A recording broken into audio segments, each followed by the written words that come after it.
ونعوذ بالله من شرور أنفسنا ومن سيئات أعمالنا من يهد الله فلا مضل له ومن يضلل فلا هادي له ونشهد أن لا إله إلا الله الحي القيوم الذي لا تأخذه سنة ولا نوم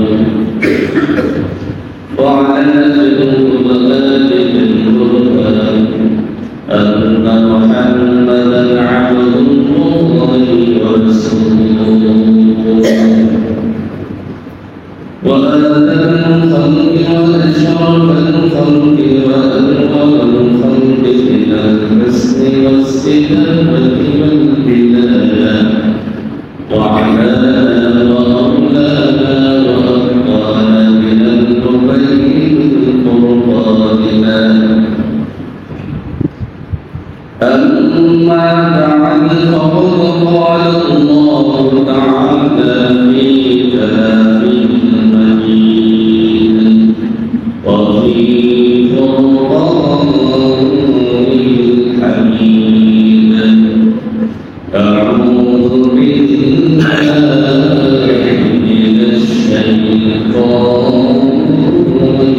الرجيم بسم الله الرحمن الرحيم إنك لعلى خلق عظيم وقال الله عز وجل في القرآن الكريم فأعوذ بالله من الشيطان الرجيم بسم الله الرحمن الرحيم وما أرسلناك إلا رحمة للعالمين وقال تعالى في شان حبيبه مغفرا وآخرا إن الله وملائكته يصلون على النبي يا أيها الذين آمنوا صلوا عليه وسلموا تسليما اللهم صل على سيدنا مولانا محمد وعلى آل سيدنا مولانا محمد اللهم صل على سيدنا مولانا محمد وعلى آل سيدنا مولانا محمد وتبارك بيدي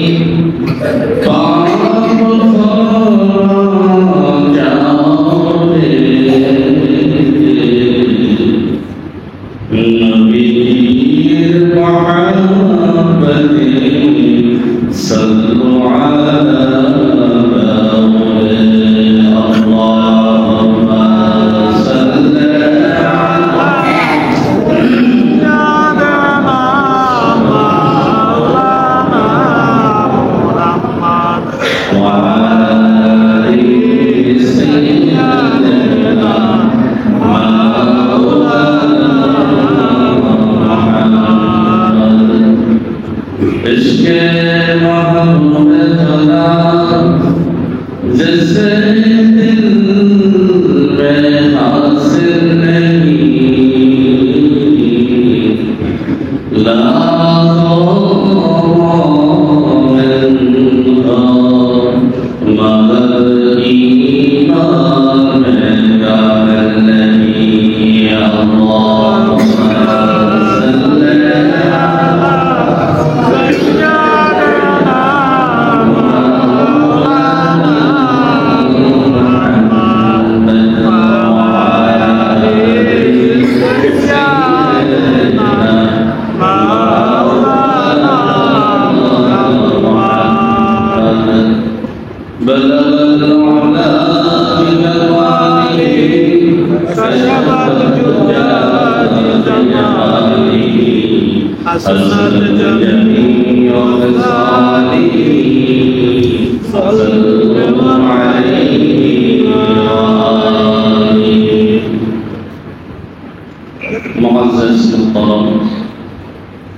পবিত্র মসজিদে সমাগত সম্মানিত মুসলিম মহান আল্লাহ রাব্বুল আলামিনের কাছে অগণিত শুকর এবং সুজুদ যে আল্লাহ রাব্বুল আলামিন আপনার যে আমাকে দয়া করে মায়া করে দুনিয়ার সমস্ত কার্যক্রমকে উপেক্ষা করে মহান রাব্বুল আলামিন তার ঘরে মেহমান হিসেবে নির্বাচিত করেছেন। সবটুকু আবেগ অনুভূতিকে উজাড় করে দিয়ে কালিমার শুকর আদায় করে জবান খুলে বলি আলহামদুলিল্লাহ। লক্ষ কোটি দুরূদ ও সালাম এই বিশ্ব সভার সভাপতি সমস্ত নবী কিংবা রাসূলদের মাতার নবুত ইমামুল মুরসালিন খাতামুন নবিয়্যিন সাইয়্যিদুল মুরসালিন শাফিউল মুসলিমিন أخطر الأطوار شهنشاه رسالة نور على نور حبيبنا طبيبنا شمس الضحى بدر الدجى نور الهدى صاحب قام قوسين أو أدنى حضور أكرم صلى الله عليه وسلم القول বিনা বরখাস্তে মহান রব্বুল আলামিন সেই নবীর জন্য উম্মত হিসেবে আপনাকে আমাকে কবুল করেছেন বলে আলহামদুলিল্লাহ। যেহেতু আজকে হলো পবিত্র রবিউল আউয়াল মাসের প্রথম জুমা, পবিত্র রবিউল আউয়াল মাসের প্রথম জুমা, রবিউল আউয়াল মাস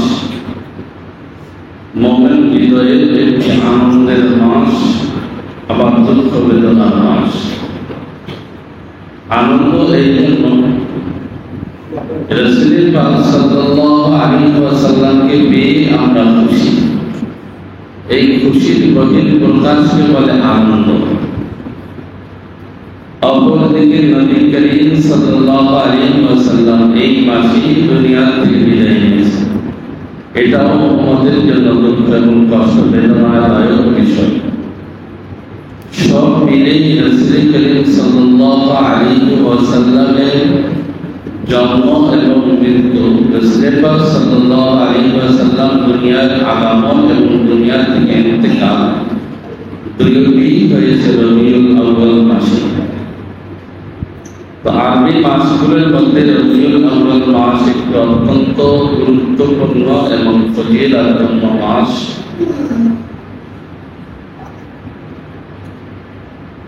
গত জুমাতে যেখানে আলোচনা রেখেছিলাম,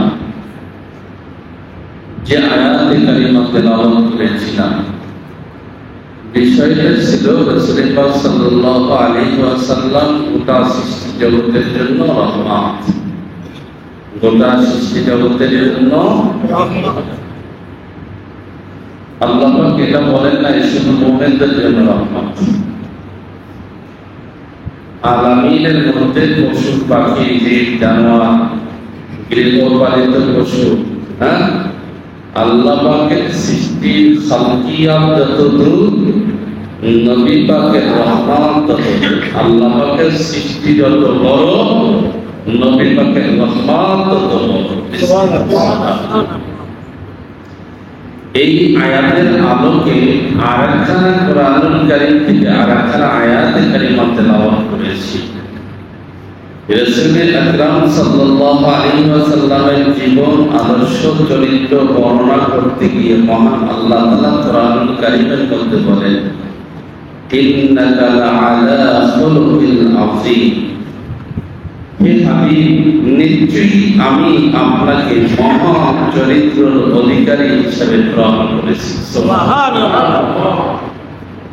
মানুষ পৃথিবীতে তিনটি জিনিসের বড়াই করে, অথবা আল্লাহ তাআলা মানুষকে পৃথিবীতে তিনটি জিনিস দিয়ে সম্মানিত করেন।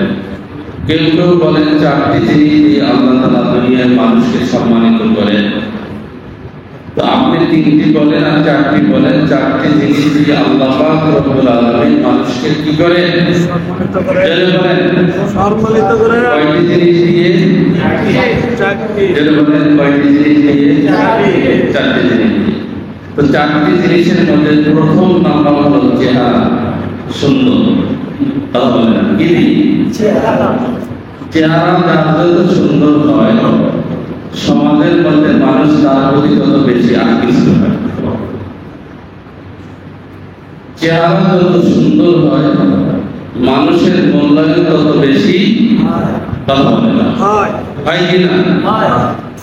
যুবকরা তো বেশি ভালো জানে কিসের পাগল, কালামাইয়ের পাগল না দলামাইয়ের পাগল? সবাই চায়, কেউ কালা স্ত্রী ঘরে আনতে চায় না, সবাই চায় নিজের ঘরে একটু কথা পায় না, সুন্দর হয়।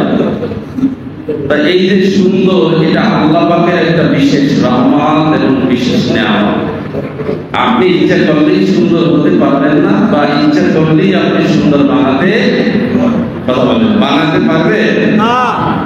তো হওয়াও যাবে না, বানানো যাবে না। তাহলে আল্লাহ তাআলা রব্বুল আলামিন পৃথিবীতে 1,24,000 2,24,000 আম্বিয়া আলাইহিস সালাম গ্রহণ করেছেন।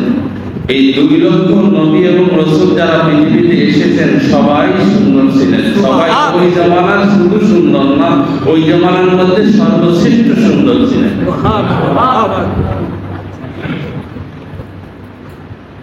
নাম্বার 2, দ্বিতীয় নম্বর হলো কণ্ঠ।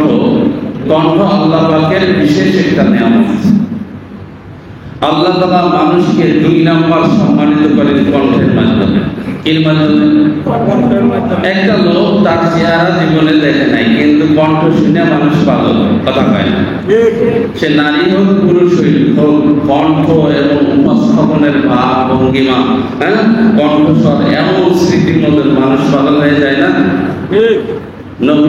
নবী হযরত ইউসুফ আলাইহিস সালামের চেহারা এত সুন্দর ছিল, এলাকার লোকেরা, বাদশার মেয়েরা পর্যন্ত তার পিছনে পাগল হয়ে গেছে।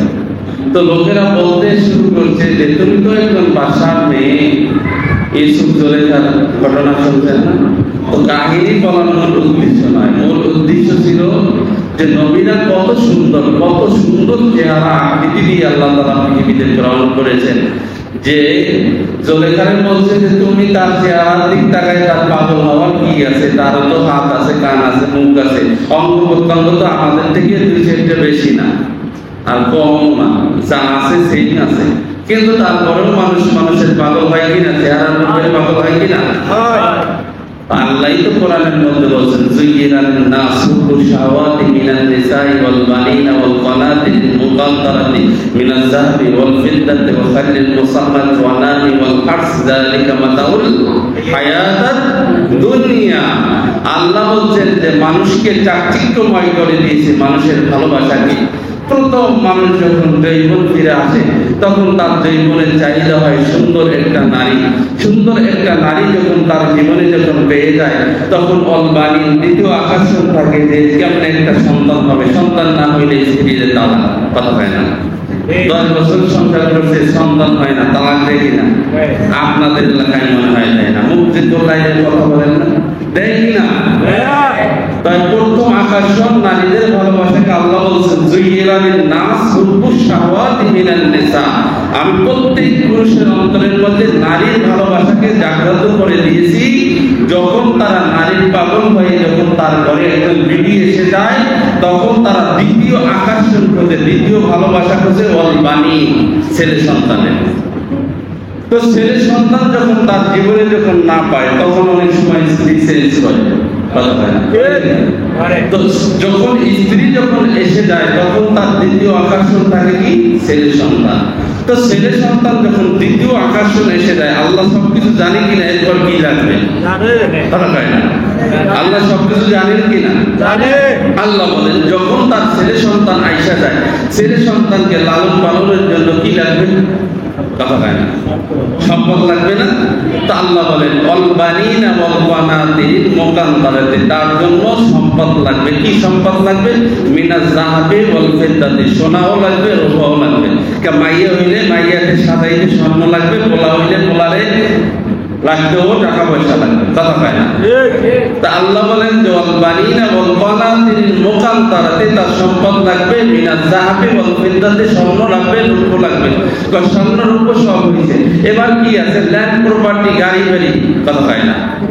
ল্যান্ড প্রপার্টি, গাড়ি বাড়ি হয়েছে, এবার চিন্তা করে গাড়ি বাড়ি সবকিছু সাজাইছে, চিন্তা করে একটু বাড়ির মধ্যে একটু চতুষ্পদ প্রাণী পালতে ইচ্ছে করে, একটু হরিণ পালবে, একটু পাখি পালবে, একটু ময়না পালবে, একটু টিয়া পালবে। কথা হয় না। তা আল্লাহ সেটাও বলে দিয়েছে ও নামি ওয়াল হাস, নাম মানে হলো চতুষ্পদ প্রাণী, ওয়াল হাস মানে হলো আপনার কি বলে কৃষি সরঞ্জাম, অর্থাৎ হাল চাষ করার জন্য নাঙ্গল লাগবে, জোয়াল লাগবে, গরু লাগবে, ছাগল লাগবে। আল্লাহ বলেন ওয়ানামি ওয়াল হাস, তার জন্য চতুষ্পদ প্রাণী লাগবে। হ্যাঁ, এই সমস্ত পাখি পশু লাগবে, সব কিছু সুন্দর সাজাইয়া আল্লাহ বলেন যালিকা মাতাউল হায়াতাদ দুনিয়া, এটা করে দুনিয়ায় পাগল করে ছাড়বে, আখিরাতের পাগল করবে না। আল্লাহু ইনদাহু হুসনুল মাআব, আল্লাহর কাছে এর চেয়ে সুন্দরতা আছে, সুতরাং দুনিয়ার পাগল হয়েছে। সুবহানাল্লাহ। কার কথা বলেন? আল্লাহ। তো সেম টু সেম আল্লাহ যেরকম বলছেন দুনিয়ার মাঝে মানুষ সেই রকমই তো পাগল হয়। কথা বলে না। ঠিক। গাড়ি বাড়ি টাকা করি সব কিছু যখন এসে যায়, মানুষ নিজেকে নিজের অস্তিত্ব বিলায়া দেয়, নিজেকে মানুষ হিসেবে কন্ট্রোল করতে পারে না। কথা কয় না। শুধু টাকা আর টাকার পিছনে ছুটে। কথা কয় না। নিজে খাইতে পারবে যা, তার 14 পুরুষ যা খাইতে পারবে তা বাহিরে পাচার করে। কথা কয় না। তো এই যে খাওয়ার বিষয়টা আল্লাহ তাআলা সবকিছু বর্ণনা করার পর বলছেন যালিকা মাতাউল হায়াতাদ দুনিয়া, এটা দুনিয়ার পার্থিব জীবনের জন্য তোমাকে চাকচিক্যময় করবে। সাবধান, আল্লাহু ইনদাহু হুসনুল মাআব, আল্লাহর কাছে এর চেয়ে সুন্দর, আল্লাহর কাছে এর চেয়ে উত্তম রিজিক, উত্তম ফয়সালা, উত্তম আসবাবপত্র, উত্তম ল্যান্ড প্রপার্টি সবকিছু আল্লাহর কাছে রয়েছে। সুবহানাল্লাহ। তো যে কথা বলতে চাচ্ছিলাম, তো মানুষকে সম্মানিত করে প্রথম নাম্বার কি? সুন্দর চেহারা। দ্বিতীয় নম্বর কি? সুর। তৃতীয় নম্বর কি? সুর।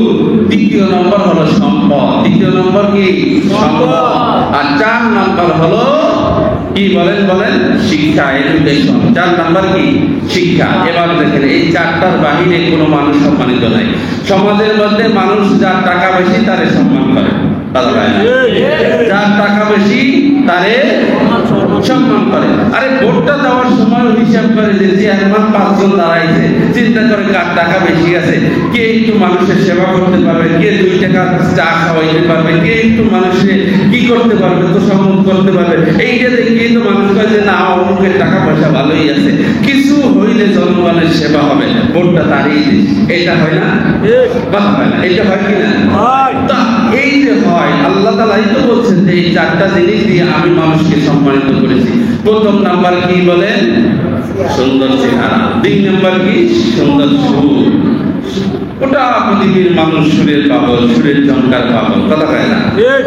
গোটা দুনিয়ার মানুষ সম্পদের পাগল, গোটা দুনিয়ার মানুষ শিক্ষার পাগল। তবে এই 4টা জিনিস দিয়ে আল্লাহ তাআলা সম্মানিত করেন, আবার 4টা জিনিস দিয়ে আল্লাহ তাআলা বেইজ্জতি করেন।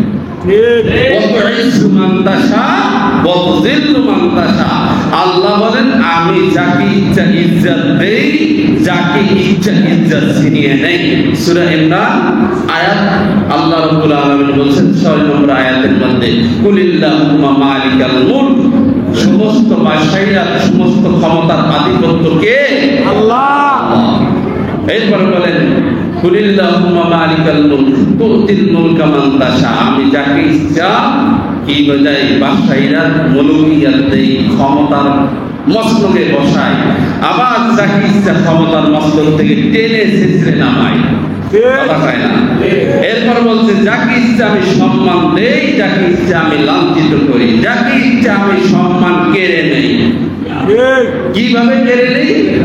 বলছেন যে তুখরিজুল হাইয়া মিনাল মাইত, যখন হায়াত কি জীবন থেকে হায়াতকে যেমন কেড়ে নিয়ে মাইয়াত মৃত্যুতে পরিণত করে, রাত্রকে কেড়ে নিয়ে দিনকে পরিণত করে, দিনকে কেড়ে নিয়ে আবার রাত্র দেয়।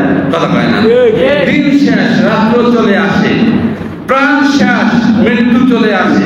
বলছে মৃত্যু যেমন চলে আসে, রাত্র শেষ, যেমন দিন চলে আসে, ঠিক মানুষের ক্ষমতা শেষ, তখন সে জিল্লাতে চলে আসে।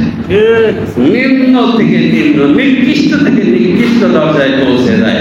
মানুষের সবকিছু কি কারণে? কৃত কর্মের কারণে ফল।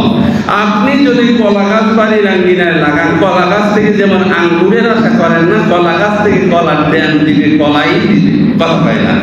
বাঁশ গাছ লাগাইলে বাঁশের গোড়ার থেকে বাঁশ আসবে। কথা হয় না? ঠিক না? তো আপনি আপনার বাড়ির আঙ্গিনায় যেই গাছ রোপণ করবেন, ওই গাছ থেকে ওই ফল খাওয়ার আশাই। তো আপনি আপনার জীবনে ভালো কাজ করবেন, মরার আগেও ভালো জিনিস পাবেন, মরার পরেও ভালো জিনিস পাবেন। দুনিয়ায় বসে আপনি দুনিয়ার জীবনটা আপনার যদি বাসাইয়ার জীবনটা যদি নেক কাজ ভালো কাজের বিচারে যায়, দুনিয়াতেও আপনি সম্মানিত হবেন, পরকালেও আপনার মরার পরে আল্লাহ পাক সম্মানিত করবেন। সুবহানাল্লাহ। সম্মানিত ভাইরা, খুব গভীর মনোযোগ। যে বিষয়টি স্পষ্ট, তো আল্লাহ পাক রব্বুল আলামিন এই চারটি জিনিস দিয়ে মানুষকে সম্মানিত করেছেন। আর আল্লাহ পাক রব্বুল আলামিন কেউ কেউ বলেছেন তিনটা জিনিস দিয়ে, কণ্ঠ, চেহারা সুন্দর আর শিক্ষা। কণ্ঠ, চেহারা সুন্দর আর কথা বলে না শিক্ষা। তো এই তিনটা জিনিস দিয়ে বা চারটা জিনিস দিয়ে মানুষকে সম্মানিত করেছেন। আল্লাহ পাক রব্বুল আলামিন পৃথিবীর মাঝে যত নবী রাসূল প্রেরণ করেছেন, এই চারটা জিনিস আল্লাহ তাআলা তাদেরকে ওই জমানার মধ্যে সর্বশ্রেষ্ঠ আলাদা হিকমত দিয়ে এই চারটা জিনিস তাদের মধ্যে দিয়ে নবী আর রাসূল বানাইছেন। সুবহানাল্লাহ। যেমন আমাদের নবী পাক সাল্লাল্লাহু আলাইহি ওয়াসাল্লাম এত সুন্দর ছিলেন। দরসে শামাইলে তিরমিজি। শামাইলে তিরমিজি হলো হাদিসের কিতাবগুলোর মধ্যে অন্যতম একটি জামে কিতাব। জামে হলো তিনটা শর্ত থাকলে কিতাব জামে হয়, হাদিস জামে হয়। যেমন বুখারী শরীফ জামে, মুসলিম শরীফ জামে, তিরমিজি শরীফ জামে, তারপর নাসাই শরীফ ওটা জামে না, ইবনে মাজাহ শরীফ জামে না, শারুল মানি ওয়াল আসা জামে না, তাহাবি শরীফ জামে না, তাহাবুল কুতনি জামে না। জামে হওয়ার জন্য যে শর্ত, শুধুমাত্র বুখারী, মুসলিম এবং তিরমিজি। বলেন বুখারী, মুসলিম, তিরমিজি। আমরা যেটাকে বুখারী শরীফ বলি, বুখারী শরীফ, মুসলিম শরীফ, তিরমিজি শরীফ, এই তিনটা কিতাবের মর্যাদা অনেক অনেক বেশি। কত বেশি? মুহাদ্দিসিনে কিরাম বলেন, যেই ঘরের মধ্যে, যেই বাসার মধ্যে ইমাম তিরমিজির এই শামাইলে তিরমিজি কিতাবটা থাকবে, সেই ঘরে যেন স্বয়ং রাসূলুল্লাহ উপস্থিত। সুবহানাল্লাহ। কি বললেন? যেই ঘরের মধ্যে এই তিরমিজি হাদিসের কিতাবটা থাকবে, সেই ঘরের মধ্যে স্বয়ং রাসূল কি উপস্থিত, স্বয়ং রাসূল হাজির। এত বড় একজন জামে কিতাব ইমাম তিরমিজি রাহমাতুল্লাহ আলাইহি, যার নাম ছিল আবু ঈসা মুহাম্মদ ইবনে ঈসা তিরমিজি, উজবেকিস্তানে তার বাড়ি। তো ইমাম তিরমিজি রাহমাতুল্লাহ আলাইহি এই রাসূল পাক সাল্লাল্লাহু আলাইহি ওয়াসাল্লামের চেহারা মুবারক কত সুন্দর ছিল, রাসূল পাক সাল্লাল্লাহু আলাইহি ওয়াসাল্লামের হাত মুবারক কেমন ছিল, কান মুবারক কেমন ছিল, চোখ মুবারক কেমন ছিল, ঠোঁট মুবারক কেমন ছিল, গাল মুবারক কেমন ছিল, দাঁত মুবারক কেমন ছিল, কণ্ঠ কেমন ছিল, বডি কেমন ছিল, এইগুলোর উপরে ইমাম তিরমিজি রাহমাতুল্লাহ আলাইহি এই কিতাবের মধ্যে আলাদা একটা দরসে শামাইলে তিরমিজি, এই শামাইলে তিরমিজির মধ্যে একটা আলাদা অধ্যায় আছে, যেখানে রাসূল পাক সাল্লাল্লাহু আলাইহি ওয়াসাল্লামের সিরাত বর্ণনা করা হয়েছে। সুবহানাল্লাহ। চুল কেমন ছিল, নখ কেমন ছিল, হাঁটতেন কেমন, চলতেন কেমন, ঘুমাইতেন কেমন, খাইতেন কেমন, চুড়িনি কেমন ভাবে ব্যবহার করতেন, পাগড়ি কেমন ভাবে পরতেন, পোশাক কেমন ভাবে পরতেন, অর্থাৎ গোটা রাসূল পাক সাল্লাল্লাহু আলাইহি ওয়াসাল্লামের চরিত্রটা ওইখানে ফুটিয়ে তুলেছেন। সুবহানাল্লাহ। সেখানের মধ্যে রাসূল পাক সাল্লাল্লাহু আলাইহি ওয়াসাল্লাম, দুনিয়ার মানুষ তো সুন্দর, কিন্তু অনেক প্রকারের সুন্দর আছে। একটা হলো হোয়াইট সুন্দর, সাদা সুন্দর। সাদা সুন্দর কিন্তু বেশি লোকে পছন্দ করে। আরেকটা সুন্দর আছে, বাদামি সুন্দর, যেটাকে বলে হলুদ সুন্দর। কি সুন্দর? চেহারা সুন্দর, কিন্তু সুন্দরের মধ্যে হলুদ একটা লাবণ্য, ডায়মন্ডের একটা কালার গ্লাস আছে। এইটা রাসূল পাক সাল্লাল্লাহু আলাইহি ওয়াসাল্লামের তিরমিজি হাদিসের মধ্যে আছে। নবী পাক সাল্লাল্লাহু আলাইহি ওয়াসাল্লামের চেহারা মোবারক এত সুন্দর ছিল, না ছিল হলুদ সুন্দর, না ছিল সাদা সুন্দর। রাসূল পাক সাল্লাল্লাহু আলাইহি ওয়াসাল্লাম ডায়মন্ড, সোনালী কালারের সুন্দর ছিলেন। সুবহানাল্লাহ। রাসূল পাক সাল্লাল্লাহু আলাইহি ওয়াসাল্লাম যখন জমিনের মধ্যে হাঁটতেন, রাসূল পাক সাল্লাল্লাহু আলাইহি ওয়াসাল্লাম জমিনের মধ্যে হাঁটার সময় সব সময় রাসূল পাক সাল্লাল্লাহু আলাইহি ওয়াসাল্লাম নিচের দিকে ঝুঁকা, সামনের দিকে ঝুঁকা, মাথা নিচে করে হাঁটতেন। সুবহানাল্লাহ বলে। তো সাহাবায়ে জিজ্ঞেস করলেন, ইয়া রাসূলুল্লাহ, আপনি যখন জমিনে হাঁটেন তখন আপনি তো বুক টান করে হাঁটার কথা। আমরা অনেকে আছি জমিনের মধ্যে বুক টান করে, বুক উঁচু করে হাঁটি, কথা হয় না, হাঁটে কি না?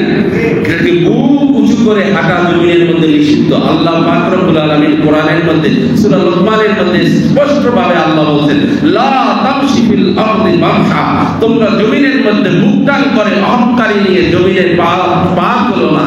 কারণ যেই জমিনের উপরে তুমি অহংকারী নিয়ে বড়াই করে চলছো, বুক টান করে চলছো, একদিন এই জমিন তোমাকে নিশ্চিহ্ন করে তোমাকে খেয়ে ফেলবে। সুতরাং জমিনে বড়াই করা চলবে না। নবী পাক সাল্লাল্লাহু আলাইহি ওয়াসাল্লামের চরিত্রটা এমন ছিল, যখন জমিনে চলতেন নিচের দিকে ঝুঁকে চলতেন, তখন রাসূল পাক সাল্লাল্লাহু আলাইহি ওয়াসাল্লাম সাহাবায়ে কিরাম জিজ্ঞেস করলো, ইয়া রাসূলুল্লাহ, আপনি তো জমিনে চললে বুক টান করে চলতে পারেন, কিন্তু তারপর জমিনের মধ্যে আপনি নিচের দিকে ঝুঁকে হাঁটেন। বলছেন, শোনো, যখন তোমরা রাস্তার মধ্যে চলবে তোমরা রাস্তার হক আদায় করবে। সুবহানাল্লাহ। সাহাবায়ে কিরাম বললেন, ইয়া রাসূলুল্লাহ, ওমা হাক্কু আলাত তরিক, রাস্তার হক কি? রাস্তার অধিকার কি? রাস্তার মধ্যে মুসলমানদের হক আছে না নাই? মুসলমানদের অধিকার আছে না নাই? নবীজি সাহাবায়ে কিরাম বলল, ওমা হাক্কু আলাত তরিক ইয়া রাসূলুল্লাহ, ইয়া হাবিবাল্লাহ, রাস্তার হক কি? রাসূল পাক সাল্লাল্লাহু আলাইহি ওয়াসাল্লাম বললেন, রাস্তার হক হলো তিনটা। এক নম্বর হলো রদ্দুল বসির, চক্ষুকে নিম্নগামী করে পথের দিকে চলবা। কোন নারী দেখতে সুন্দর, কোন নারীর হাঁটার চলন বেঁকা, কোন নারী হেলে দুলে হাঁটে, কোন পুরুষ কোন কায়দায় হাঁটে, এটা দেখা যাবে না। বরং নবীজি বলছেন, রদ্দুল বসির, যখন রাস্তায় চলো চক্ষু নিম্নগামী করো, নিচের দিক তাকায় হাঁটো। ওয়াকাফুল আদাই আলাত তরিক, রাস্তা থেকে কোনো যদি কষ্টদায়ক বস্তু দেখো সেটাকে দূর করো। কখনো একটা ইট সরে গেছে, ইটটাকে সঠিক জায়গায় বসায়া দাও। কখনো একটা গর্ত আছে, মানুষের পা পরে পাটা ভেঙে যেতে পারে, সেটাকে তুমি সুন্দর করে ঠিক করে দাও। কখনো রাস্তার মধ্যে কাটা পড়ে আছে, কলার সোলা পড়ে আছে, কাটা দাও, কাজ ভাঙা পড়ে আছে, সেটাকে দূর সরাইয়া দাও। শেষ হয় নাই, নবীজি বলেন, অরদ্দুস সালামে বাইনাকুম, রাস্তায় যখন হাঁটবে তখন সালাম দিবে। সাহাবায়ে কিরাম বলল, ইয়া রাসূলুল্লাহ, তিনটা হক আমরা আদায় করলাম, এটা আমাদের জন্য কি ফজিলত আছে? নবীজি বলেন, এটা হলো যালিকা আদাফুল ঈমান, এটা হলো ঈমানের একটা শাখা। ঈমানের ৭২টা ৭৭টা শাখা আছে। এই শাখার মধ্যে কষ্টদায়ক বস্তু দূর করা, মানুষকে সালাম দেওয়া, হাঁটার সময় চোখকে নিম্নগামী করা, অর্থাৎ সব সময় নিজেকে ছোট মনে করে নিচের দিক তাকায় হাঁটা, এটা হলো নবীজির সুন্নাহ। সুবহানাল্লাহ। ভাইরা, যে কথা বলতেছিলাম, নবীজি সাল্লাল্লাহু আলাইহি ওয়াসাল্লামের চরিত্র বর্ণনা করতে গিয়ে গোটা কুরআনুল কারীমটাই হলো নবীজি সাল্লাল্লাহু আলাইহি ওয়াসাল্লামের কাছে একজন সাহাবী এসে জিজ্ঞেস করলেন, হযরত আম্মা জান আয়েশা রাদিয়াল্লাহু তাআলা এর কাছে এসে জিজ্ঞেস করলেন, হে উম্মুল মুমিনিন, আপনি তো নবীজির স্ত্রী, সবচেয়ে অল্প বয়সের যুবতী অবিবাহিত স্ত্রী ছিলেন আম্মা জান আয়েশা রাদিয়াল্লাহু তাআলা, যার আগে বিবাহ ছিল নবীর সঙ্গেই প্রথম বিবাহ। বাকি যে নবীজির জীবনে যে সমস্ত স্ত্রীগণ ছিলেন, সবাই আমাদের মা, সবাই আমাদের শ্রেতাজ, সবাই আমাদের কি উম্মুল, কথা বলেন, আমাদের সমস্ত উম্মতের কি বলছেন? আল্লাহ বলছেন, আন-নাবিয়্যু আওলা বিল মুমিন, নবীজি হলো তোমার মুমিনদের আওলাদ, মুমিনদের কি অভিভাবক, বাবা সমতুল্য। ওয়া আজওয়াজুহুম উম্মাহাত, এবং নবীজির স্ত্রীগণ সমস্ত উম্মতের মা। ওয়া আজওয়াজুহুম, তার স্ত্রীগণ উম্মাহাত, সমস্ত উম্মতের জন্য কি মা। কে বলছেন? কোরআন বলছেন। তো নবীজি আমাদের অভিভাবক, নবীজি আমাদের বাবার মতো অভিভাবক, আর একদিকে নবীজির স্ত্রীগণ সমস্ত উম্মতের জন্য কি মা। সম্মানিত ভাইরা, সেখানে উম্মুল মুমিনিন আয়েশা রাদিয়াল্লাহু তাআলা আনহার কাছে এসে জিজ্ঞেস করলেন, হে আম্মাজান আয়েশা রাদিয়াল্লাহু তাআলা, আগে আমরা জানি আয়েশা রাদিয়াল্লাহু তাআলা কেমন লোক ছিলেন। নারী ফকিদের মধ্যে, ফকি বলেন তো মুফতি, তো এখনকার মুফতি না, ওইকার দিনের মুফতি। সাহাবায়ে কেরামদের মধ্যে মুফাসসিরিন সাহাবী যারা মুফতি ছিলেন এমন 8 জন সাহাবী ছিলেন। কয়জন? 8 জন। যারা মুফাসসিরিন সাহাবী ছিলেন, মুফাসসিরিন মানে হলো যারা মুহাদ্দিস ছিলেন, কোরআনের তাফসীর করতেন, এমন সাহাবী ছিলেন 12 জন। কয়জন? 12 জন। তো রাসূলুল্লাহ সাল্লাল্লাহু আলাইহি ওয়াসাল্লামের সাহাবীদের মধ্যে মুফতি ছিলেন কয়জন? 8 জন। তো এই মুফাসসিরিন সাহাবীদের মধ্যে আপনার অন্যতম সাহাবী ছিলেন, মুফতি ছিলেন আম্মাজান আয়েশা রাদিয়াল্লাহু তাআলা। সাহাবায়ে কেরাম কোনো মুফতি কোনো ফতোয়া যদি বেঁচে যাইতো, নবী পাক সাল্লাল্লাহু আলাইহি ওয়াসাল্লাম উপস্থিত থাকলে তার স্ত্রীর কাছে পর্দার আড়ালে গিয়ে জিজ্ঞেস করতো, হে উম্মুল মুমিনিন, এই মাসআলার এই ফতোয়া কি হবে? তিনি ফতোয়াটা দিয়ে দিতেন। সুবহানাল্লাহ। কারণ কাতাবের কিতাবের মধ্যে লেখা হয়েছে ওয়াবাদুলাতুল ফাতাতি ওয়া যাকিয়াতুল আজকিয়া। আম্মাজান আয়েশা রাদিয়াল্লাহু তাআলা ছিলেন বুদ্ধিমত্তাদের বুদ্ধিমত্তা, সুন্দরীদের সুন্দরী, জ্ঞানীদের জ্ঞানী, প্রজ্ঞাদের প্রজ্ঞা, হিকমাতদের হিকমাত। সুবহানাল্লাহ। এরকম ভাবে 22টা লকব আছে হাদিসের মধ্যে, 22টা লকব আছে আম্মাজান আয়েশা রাদিয়াল্লাহু তাআলা। এত বড় জ্ঞানী ছিলেন তিনি। তৎকালীন সময় সমস্ত হাদিস বর্ণনাকারী সাহাবীদের মধ্যে সবচেয়ে হাদিস বর্ণনা করেছেন বেশি হলো আবু হুরায়রা, আর দ্বিতীয় নম্বরে ছিলেন আম্মাজান আয়েশা রাদিয়াল্লাহু তাআলা। সুবহানাল্লাহ বলেন। সেই আয়েশার কাছে এসে জিজ্ঞেস করলেন, হে উম্মুল মুমিনিন, আপনি একটু বলুন, আপনার স্বামী যেহেতু আপনার স্বামী, আপনি যেহেতু ঘরে থাকেন, আর সবচেয়ে পৃথিবীর মাঝে স্বামীর বর্ণনা সবচেয়ে স্ত্রীর চেয়ে বেশি কেউ স্বামীর চরিত্র স্ত্রী ছাড়া কেউ জানে? কথা বলেন, কেউ জানে? সাংঘাতিক ব্যাপার। শুধু হাদিসের মধ্যে বলা হয়েছে, কোন নারী যখন মারা যায়, কোন স্বামী যখন বলে যে আমার স্ত্রী ভালো ছিল, আল্লাহ পাক পাক করে দিবে, তাকে নেককার হিসেবে ধরে দিবে। কোন স্বামী যখন মারা যায়, কোন স্ত্রী যদি বলে আমার স্বামীটা নেককার ছিল, আমার স্বামীটা উত্তম চরিত্রের অধিকারী ছিল, আল্লাহ বলবে যা, ওর সবচেয়ে চরিত্রের সার্টিফিকেট ঘরে তার স্বামীর সার্টিফিকেট দিতে পারে স্ত্রী, স্ত্রীর চরিত্রের সার্টিফিকেট দিতে পারে স্বামী। সুবহানাল্লাহ বলেন। আম্মাজান আয়েশা রাদিয়াল্লাহু তাআলার কাছে এসে জিজ্ঞেস করলেন, হে উম্মুল মুমিনিন, নবীজির চরিত্রটা কেমন ছিল? তোমার সাথে যেহেতু রাতে সংসার করে, রাতের আধারে কাটায়, দিনের বেলা কাটায়, তোমার হাতের খাবার খায়, তোমার ঘরে দিন কাটায়, রাত্র কাটায়, তুমি একটু বলো নবীজির চরিত্রটা কেমন ছিল? সুবহানাল্লাহ বলেন। সুবহানাল্লাহ। শুধু এতটুকু কথা বলেছেন। আম্মাজান আয়েশা রাদিয়াল্লাহু তাআলা ডাক দিয়ে বললেন, আফা তাকরুনাল কুরআন? সাহাবীরা কেমন প্রশ্ন করলে? আমার কাছে আমার স্বামী নয়, আমার কাছে মুহাম্মদুর রাসূলুল্লাহ চরিত্র সম্পর্কে তোমরা জানতে চেয়েছো, তোমরা কি কখনো কোরআন পড়ো নাই? আফা তাকরাউনাল কোরআন, তোমরা কি কোরআন তেলাওয়াত করো নাই? সাহাবারা বলল, ক্বাল বালা নাকরাউনাল কোরআন, আমরা তো কোরআন পাঠ করেছি, কোরআন আমরা শুনেছি, কোরআন বুঝেছি। আম্মাজান আয়েশা রাদিয়াল্লাহু তাআলা বললেন, তোমরা কেমন কোরআন পড়েছো, কেমন কোরআন বুঝেছো? হাদা খুলুকুল কোরআনি, নবী মুহাম্মদুর রাসূলুল্লাহ সাল্লাল্লাহু আলাইহি ওয়াসাল্লামের গোটা চরিত্রটাই আল্লাহ তাআলা কোরআন বানিয়ে দিয়েছেন। সুবহানাল্লাহ বলেন। কিভাবে বলবো? কোরআনুল কারীমের মধ্যে সর্বপ্রথম সূরা ফাতিহা দিয়ে শুরু, সূরা ফাতিহা দিয়ে শুরু আর সূরা নাস দিয়ে শেষ। গোটা কোরআনুল কারীম নবীর চরিত্র দিয়ে শুরু, নবীর চরিত্র দিয়ে শেষ। কারণ আল্লাহ পাক রব্বুল আলামিন আল্লাহ শব্দ দিয়ে কোরআন শুরু করতে পারতেন, সর্বপ্রথম কি শুরু দিয়ে করছেন? বিসমিল্লাহ দিয়ে, বা দিয়ে শুরু করছেন। বাতে বাশির, আমার নবী ছিলেন শুভ সংবাদকারী। সুবহানাল্লাহ বলেন। আল্লাহ পাক রব্বুল আলামিন কোরআনুল কারীম 29টা হরফ দিয়ে সাজিয়েছেন। নবী মুহাম্মদুর রাসূলুল্লাহ সাল্লাল্লাহু আলাইহি ওয়াসাল্লামের জীবন আদর্শ, নবী পাক সাল্লাল্লাহু আলাইহি ওয়াসাল্লামের জীবন বৈশিষ্ট্য 29টা হরফ দিয়ে আল্লাহ পাক সাজিয়ে দিয়েছেন। সুবহানাল্লাহ বলেন। আপনি যদি আলিফকে যদি টান দেন, আলিফে আহমদ, আহমদ মানে হলো নবীর প্রশংসিত। আল্লাহ পাক রব্বুল আলামিন সূরা মারইয়ামের মধ্যে বলেছেন, এও চিরই তোমাদের মাঝে একজন নবী যাবে, ওয়া ইসমুহু আহমদ, যার নাম হবে, আসমানে যার নাম ছিল আহমদ। সুবহানাল্লাহ বলেন।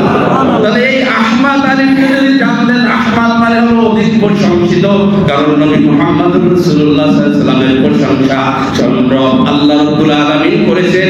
এই জন্য তার প্রথম নাম দেওয়া হয়েছে আহমদ, আলিফে আহমদ। 2 নম্বর যদি আপনি যদি বাকে টান দেন, বাতে বাসী নবী পাক সাল্লাল্লাহু আলাইহি ওয়াসাল্লাম সুসংবাদদাতা, তাকে যদি টান দেন, তাকে নবী পাক সাল্লাল্লাহু আলাইহি ওয়াসাল্লাম গোটা জগতের মধ্যে সবচেয়ে মুত্তাকি, সাথে যদি টান দেন আল্লাহ পাক রব্বুল আলামিনের হাবিবের কোন বৈশিষ্ট্য চলে আসবে।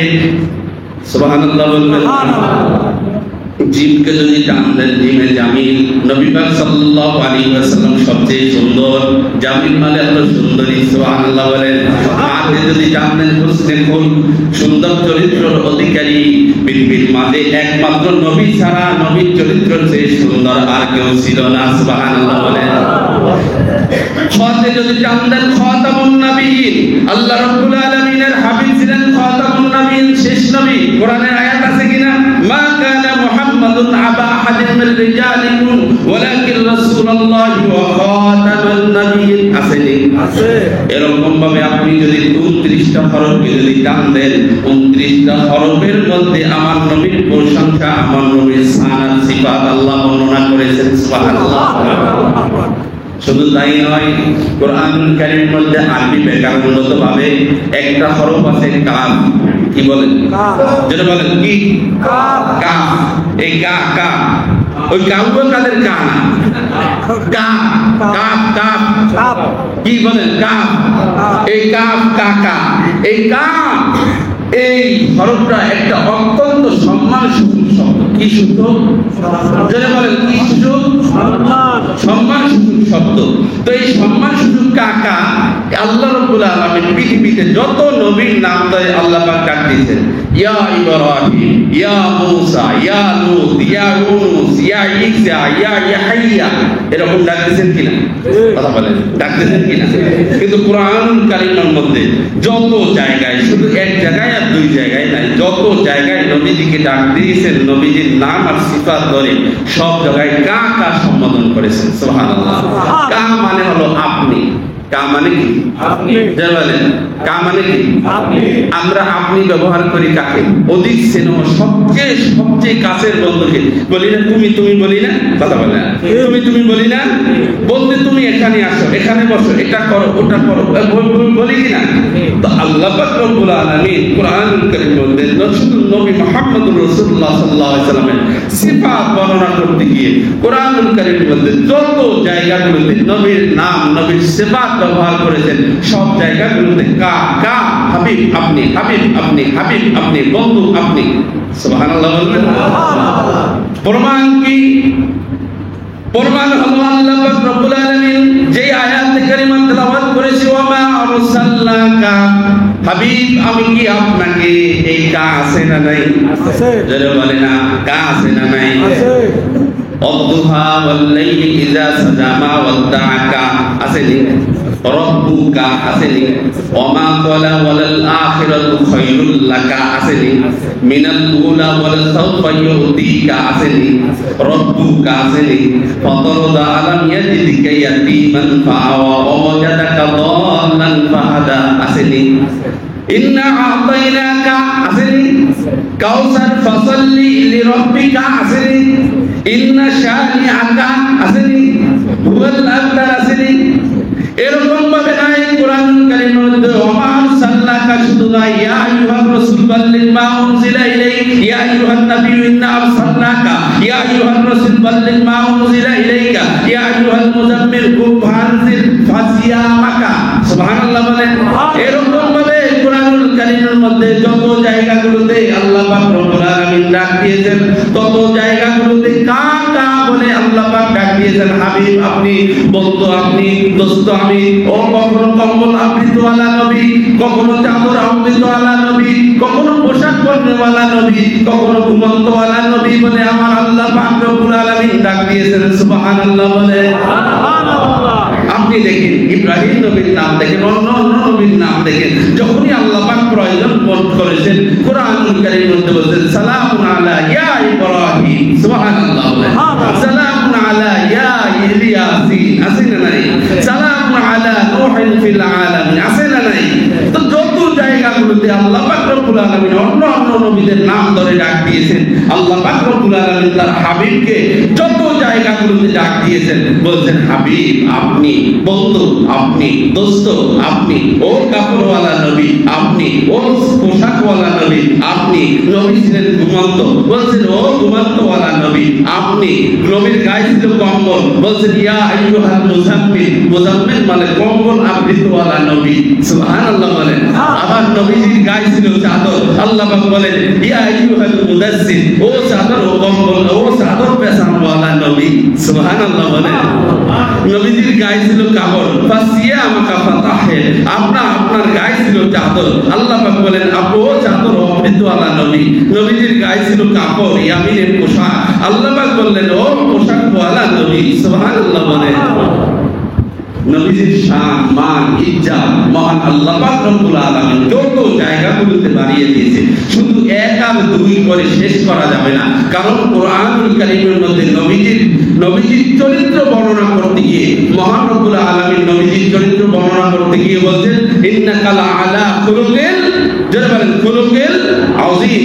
আল্লাহ পাক বলেছেন হে হাবিব আমি আপনাকে মহান চরিত্রের অধিকারী হিসেবে প্রমাণ করেছি। সুবহানাল্লাহ বলেন। সবচেয়ে মজার ব্যাপার হলো খুব গভীর মনোযোগ, কোরআনুল কারীমের মধ্যে চারটা জিনিসকে আল্লাহ রাব্বুল আলামিন আযীম বলেছেন। আযীম মানে হলো মহান, আর কাবীর শব্দের অর্থ হলো আকবার, অর্থ হলো মহান বড়। আল্লাহু আকবার, আল্লাহ বড়, কথা কয় না কি? আল্লাহ কি বড়। আযীম শব্দের অর্থ মহান, এটাও বড় অর্থে ব্যবহার করা হয়, কিন্তু আযীম শব্দটাকে আল্লাহ পাক রব্বুল আলামিন কোরআনুল কারীমে 4 জায়গায় ব্যবহার করেছেন। কয় জায়গায়? 4 জায়গায় মধ্যে আযীমের ব্যাখ্যা করতে গিয়ে মুহাদ্দিসিন কিরাম বলেন নবীর চরিত্র বর্ণনা করতে গিয়ে আল্লাহ রাব্বুল আলামিন কোরআনুল কারীমের মধ্যে বলেছেন ইন্নাকা লাআলা খুলুকিল আযীম, হাবিব আপনাকে আমি মহান চরিত্রের অধিকারী হিসেবে প্রমাণ করেছি।